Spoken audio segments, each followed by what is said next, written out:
My name's Hazel Culley. I work in the foods team at Marks & Spencer. Hopefully you all know who we are.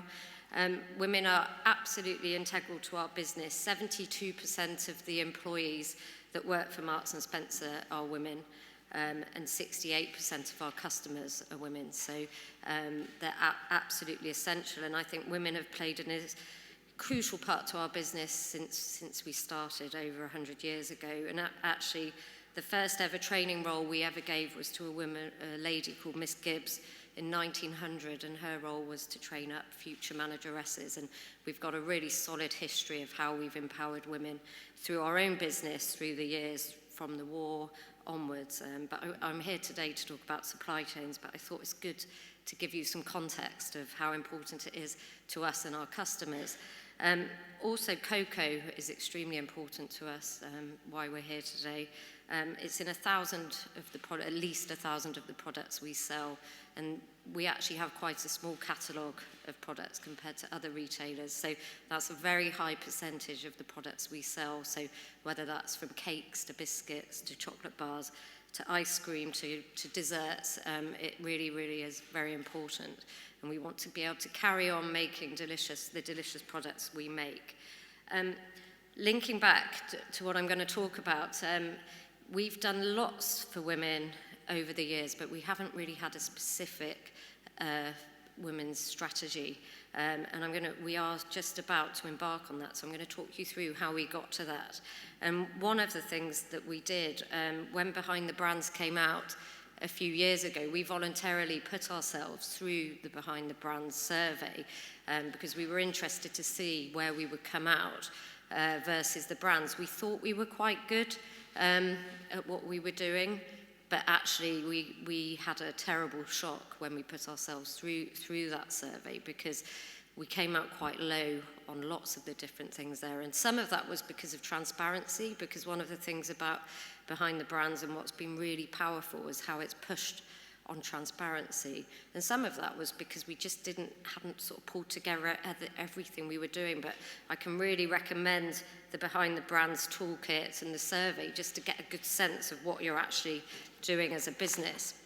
So what then happened is we started to realize that we needed to get much better at having bolder commitments to human rights. So last year, we launched our first human rights strategy. So we've been doing lots in the ethical trade agenda for years, but that had been very much focused on our supply chains, and we felt we needed to bring the human rights strategy across the whole business, so right from the customers through to our supply chain. So we've been working on that, and that you can look at information on that. But as part of that, using things such as Behind the Brands and other information, we pulled together what our salient issues were, because we needed to really focus on what the key issues were for us as a business and where we could have impact. And one of those was discrimination, and that's come out as probably one of the highest areas to focus on, and within that gender for the business. And so we now have a specific cross-business working group working on gender issues in the business. So why does it matter to us? And I think we've heard every speaker has talked about the business case for investing in women. 75% of the people that make the products that we sell are women, so they're absolutely crucial. So that's from clothing, cotton, through to cocoa, through to tea and coffee. Absolutely critical in our supply chain, but also the customers. So actually we know that women represent generally 70 to 80% of consumer spending. They're making a lot of decisions. So we actually have incredible opportunity to connect our female customers to our female suppliers if we could do it well. And I think that's something we want to look at, is how we get much better at connecting our supply chain together. So what of the experience for women in our supply chain? I actually pinched this from my friends at Ergon, who have done a big piece of work looking at the situation for women in supply chains. And this is fairly typical, whether it be smallholder supply chains or larger scale businesses. But most often, women are in the most basic jobs, the lowest pay. It's very difficult for women to rise up in businesses to managerial positions. There's just so many barriers in the way. Lots of challenges in terms of childcare, sexual harassment, not everywhere, but we do see signs of this in our supply chain and need to put things in place to try and stop these or find out what the root causes of these issues are.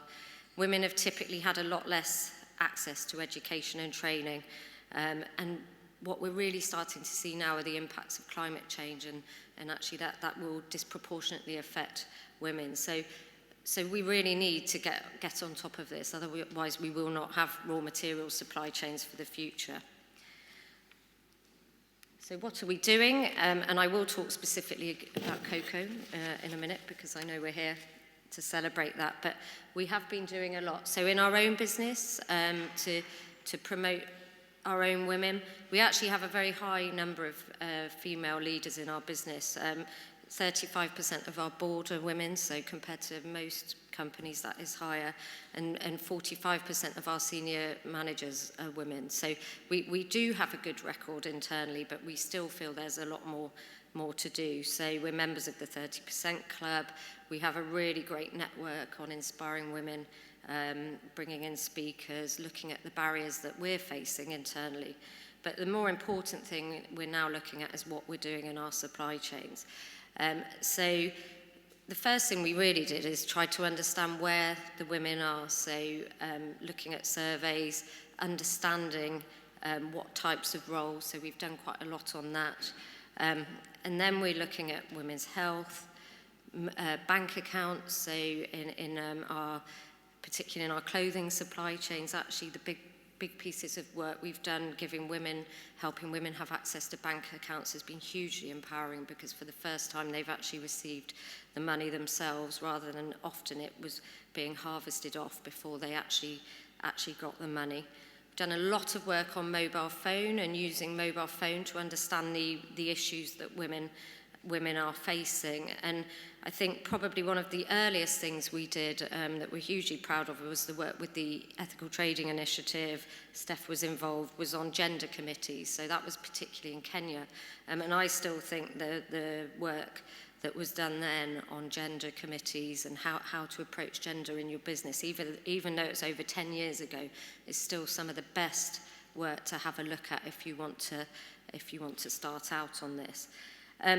We've done work on gals, so understanding what women really want with twin trading in our supply chain. So we've got lots of disparate activity going on to promote women, but what we haven't done is pulled it together into one strategy and pulled together some really bold commitments around women. So that's something that we are working on. So I'm not able to share that with you, but rest assured we will be able to share that later, and because we really feel that we are in a position to make some very strong commitments here. In terms of cocoa, as I mentioned, it's a hugely important supply chain for us. We are very new in what we're doing in cocoa compared to the amazing work of Divine, and I think we have a lot to learn. I was lucky enough to be travelling in Ivory Coast in October and met lots of the women farmers in our supply chain. We did a big piece of research with Solidaridad, looking at what the NGO Solidaridad, what do farmers need, and that research started to show that there is emerging independence, and there's some great best practice that we're going to hear more about from Kwapa Cocoa. But you are seeing, I met some fabulous female leaders of cooperatives. It is sparks of great practice and sparks of real optimism for me. The people I met such strong women who were making such a difference, but so much more needs to happen to make it more mainstream. We are working, so we're investing in sustainable cocoa. We haven't gone down the same route as Co-op, and I know Brad isn't able to come, but I think it has really wanted to say what a great thing I think Co-op have done there. We have a different strategy, but we're equally proud of our sustainability strategy. And I hope if I get to come back to something like this, we'd be able to talk more about what we're doing for women in cocoa. But thank you very much. Okay.